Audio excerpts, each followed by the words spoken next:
따라하시죠. 좌우로 치우치지 말라. 지금 우리나라는 해방 이후 좌익과 우익이 서로 테러하고 전국의 주도권을 잡으려고 싸우던 때와 같이 양극화로 치닫고 있습니다. 한반도뿐만 아니라 한민족이 살고 있는 곳이면 어디든지 갈등과 대립과 분열이 일어나고 있습니다. 성경에 좌우로 치우치지 말라는 말씀이 10번 정도 나옵니다. 대부분은 이스라엘 백성들에게 명령하신 말씀이고 신명기 17장 20절에는 왕들에게 당부하고 있는 말씀입니다. 신명기 17장 20절에 보면 좌로나 우로나 치우치지 아니하리니 이스라엘 중에서 그와 그의 자손이 왕위에 있는 날이 장구하리라. 좌우로 치우치지 않는 지도자가 일어날 때 왕위가 장구하리라 약속하셨습니다. 어느 말씀이든 왕같은 제사장이요 영적으로 새 이스라엘이 된 그리스도인들에게 주신 말씀으로 아멘하고 받아야 될 것입니다. 좌파와 우파라는 말의 시작은 앉은 자리가 오른쪽이었고 왼쪽이었기 때문에 생긴 말입니다. 프랑스 대혁명 이후 개원된 국회에서 왕정을 유지할 것인가 폐지할 것인가를 놓고 두 당이 대립하고 있었습니다. 그때 의장석을 바라보고 왼쪽에 왕정 폐지를 주장하는 공화파가 앉았고 오른쪽에는 왕정을 유지하자는 왕당파가 앉은 데서 진보적인 정당을 좌파라고 불렀고 보수적인 정당을 우파로 부르게 된 것입니다. 그러니까 지금은 이쪽은 좌파, 이쪽은 우파가 된 것입니다. 보수와 진보의 사전적 의미는 다음과 같습니다. 보수는 보존하여 지킨다. 새로운 것이나 변화를 적극적으로 받아들이기보다는 전통적인 것을 옹호하며 유지하려는 것을 보수라고 말합니다. 진보는 개혁, 변화, 발전을 꾀하고 역사 발전의 합법 특성에 따라 사회의 변화나 발전을 추구하는 것을 진보라고 말합니다. 사람들은 어떤 생각을 갖느냐에 따라 관점, 주의, 주장이 달라집니다. 보수는 국가를 중요시하고 자유를 중요시합니다. 진보는 민족을 중요시하고 평등을 중요시합니다. 보수의 경제적 가치는 자본주의, 자유방임주의, 생산강조, 대기업 위주 성장을 중요시하고 낙수 효과를 기대합니다. 그리고 진보의 경제는 사회주의 그리고 국가가 개입하고 분배를 강조하고 노동자 위주의 소비를 증대시켜 분수 효과를 강조합니다. 기존 질서로는 보수는 기존 질서를 강화하고자 하고 진보는 기존 질서를 변화시키려고 합니다. 우리들이 알고 있는 것 같아도 명확하게 모르고 있는 것들이 많이 있는데 민주주의라는 말의 자체는 정치 제도적 용어이고 사회주의나 공산주의라고 하는 말은 경제 제도적 개념입니다. 따라서 개념 정리를 잘 해야 합니다.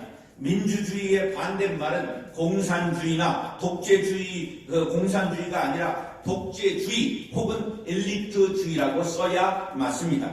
따라서 공산주의의 반대말은 민주주의가 아니라 자본주의입니다. 사회주의의 반대말은 따라서 개인주의가 되는 것입니다. 인간은 완전하지 못하기 때문에 세상을 살아가면서 자연히 한쪽에 치우치게 마련입니다. 그럴지라도 상대방을 적대시하거나 타도해야 될 대상으로 생각하고 싸우는 일은 매우 위험한 일입니다. 새는 반드시 두 날개가 있어야 하늘을 날 수 있습니다. 날개 하나가 상하면 당장은 죽지 않지만 날 수 없기 때문에 먹이 활동을 하지 못하고 굶어 죽거나 이동하지 못하기 때문에 적에게 잡아 먹혀 죽게 마련입니다. 그러므로 보수와 진보, 좌파와 우파의 관계는 상호 보완의 관계이지 타도의 대상이 아니라고 생각하는 것이 성숙한 생각입니다. 지금 한국 사회는 좌우로 치우쳐 좌우 진영을 만들고 극심하게 갈등하고 대립하는 것이 문제입니다. 진영 논리라는 말은 자신이 속한 진영의 이념만 옳고 대립하는 진영의 이념은 그르다는 논리입니다. 이것은 군대의 본부라고 하는 개념입니다. 그러니까 상대방의 진영은 적진입니다. 부수고 죽이고 그리고 완전히 타도해야 될 대상입니다. 적과 싸우기 위해서는 모략과 간계를 쓰는 것을 당연하게 생각합니다. 그러므로 거짓말을 하면서도 죄의식이 없습니다. 그렇기 때문에 진영 논리에 빠진 이 나라에 정의가 사라지고 위험이 닥쳐오고 있는 것입니다. 나만 옳고 너는 틀리고 우리 편은 정이고 너희 편은 무조건 불이라고 공격하는 마치 전쟁터와 같은 이 땅, 갈등이 일상화된 사회라고 할 수 있습니다.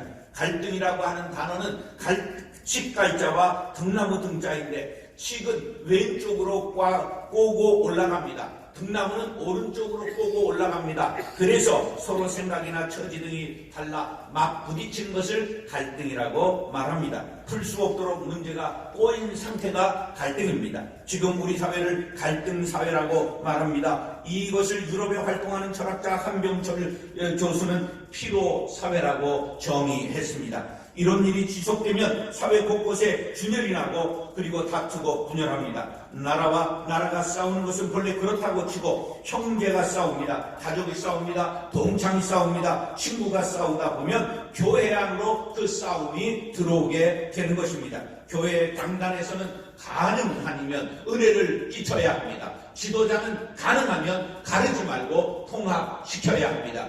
여러분들 대통령을 위해서 기도하시기 바랍니다. 대통령이 통합의 리더십을 발휘하게 하여 주시옵소서.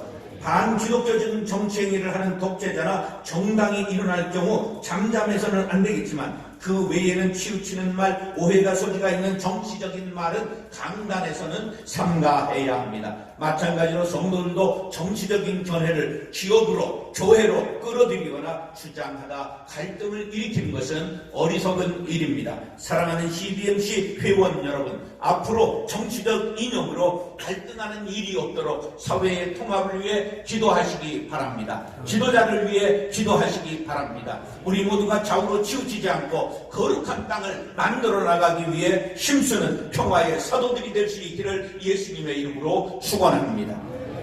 따라서 치우치는 것을 조심합시다. 치우치는 것을 조심합시다. 균형을 잃고 한쪽으로 쏠리는 것을 치우치다, 그렇게 말합니다. 사람은 본래 완벽하게 중심을 잡기 어려운 존재입니다. 그래서 시편 14편 2절 3절에 보면 다 치우쳐 함께 더러운 자가 되고 선을 행하는 자가 없으니 하나도 없도다, 시편 기자는 말했습니다. 이 말씀을 사도 바울이 인용해서 로마서 3장 11절 12절에 다 치우쳐 함께 무익하게 되고 선을 행하는 자가 없나니 하나도 없다고 말씀하고 있습니다. 우리는 내 말이 절대 진리라고 생각하지 말고 나도 치우친 존재라고 인정해야 대화가 성립됩니다. 인간에게 절대적은 있을 수 없습니다. 유한하고 상대적인 존재입니다. 불완전한 인간이 자신의 생각을 남에게 강요하거나 자신만이 옳다고 말하는 것은 독선입니다. 자신을 늘 경계해야 합니다. 그리고 그 기준을 하나님의 말씀에서 채워야 될 줄로 믿습니다.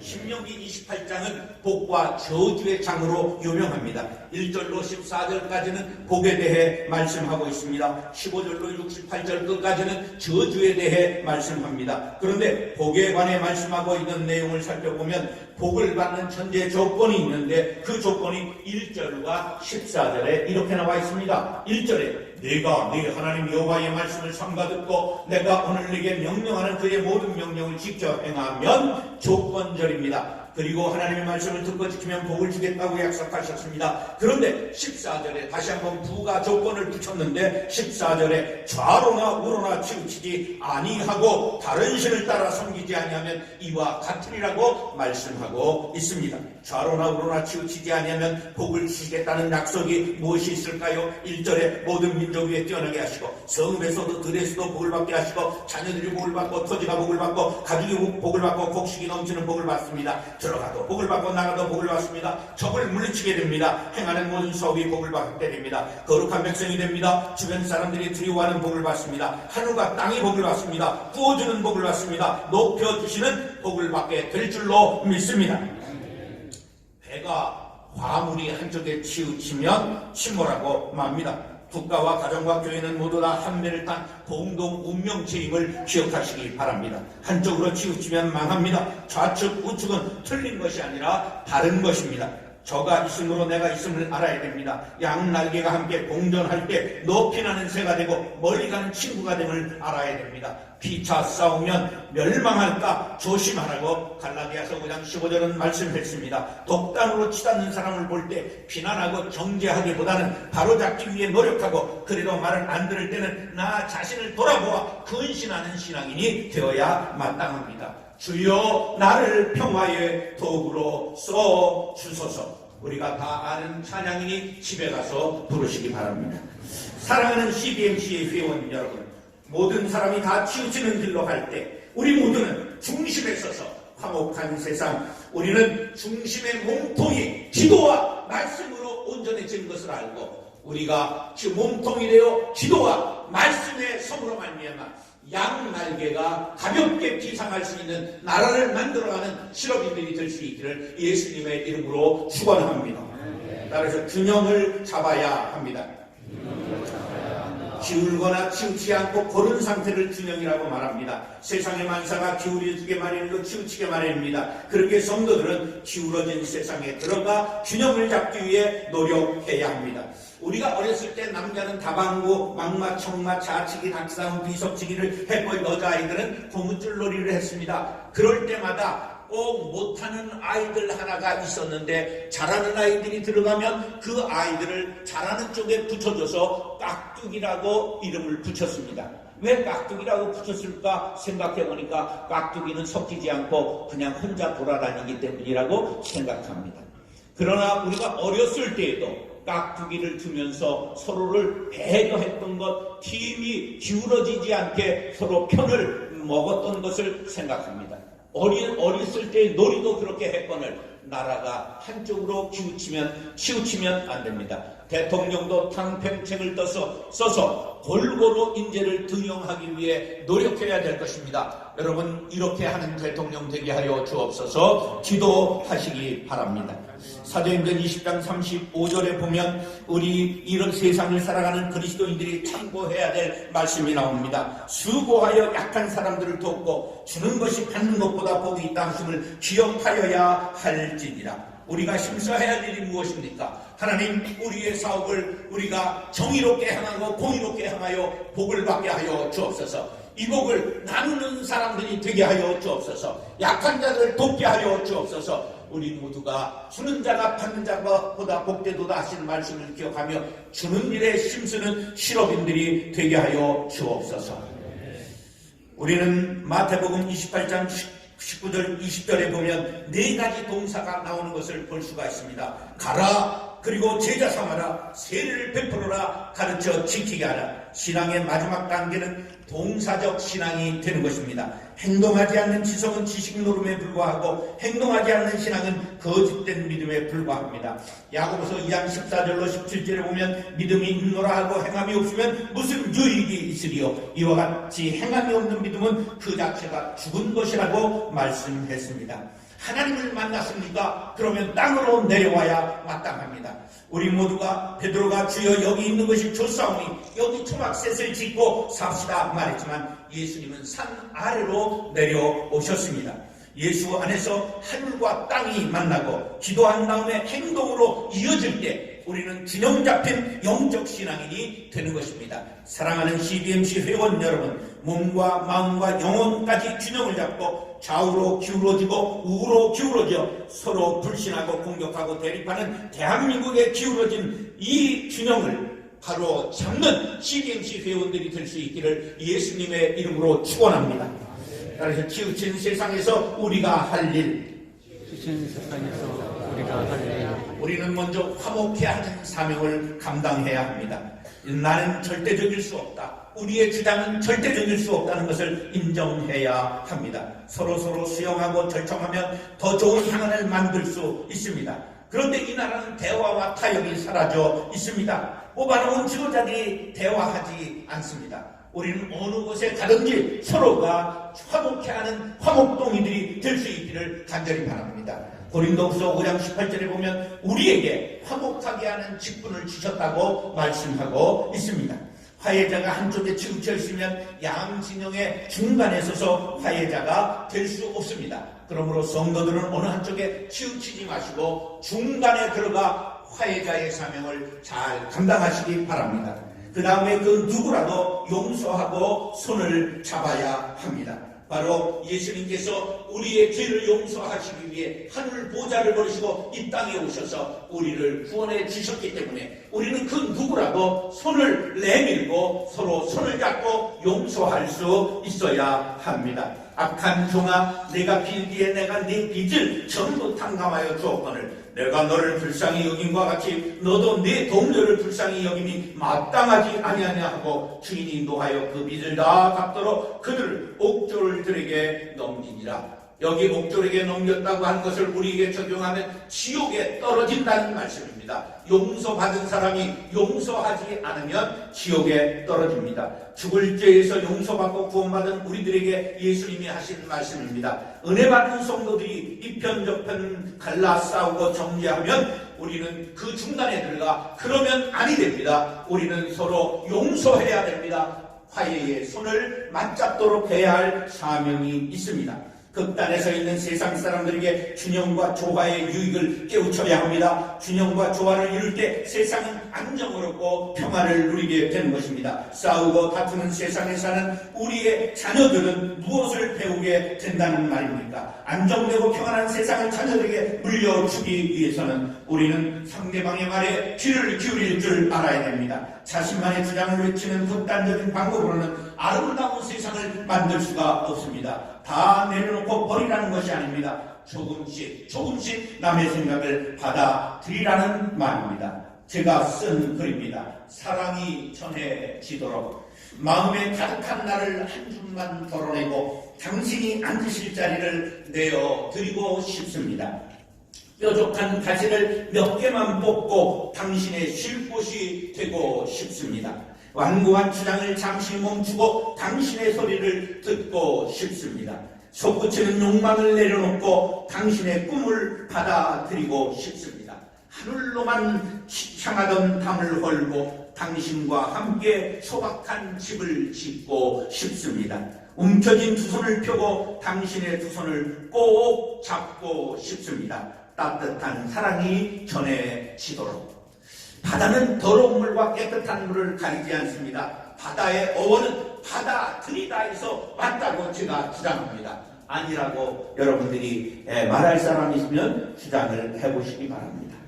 해불양수라는 말이 있습니다. 바다는 어떤 강물도 마다하지 않는다. 무엇이든지 알맞게 하는 것이 중요하고 설령 좋은 일이라도 지나치면 모자란만 못하다고 공자는 말했습니다. 하나님은 우리에게 말씀하십니다. 우로나 좌로나 치우치지 말라. 그리하면 어디로 가든지 형통하리라. 할렐루야. 주의와 주장에 한눈 팔지 말고 하나님의 말씀을 기준 삼고 말씀과 기도로 전념하여 몸통을 강하게 키우고 좌와 우로 대립하는 이 세상을 함께 손 내밀어 손잡고 함께 비상하게 하는 CBMC 회원 여러분들이 될 수 있기를 예수님의 이름으로 축원합니다. 기도하겠습니다. 2020년이 밝았습니다.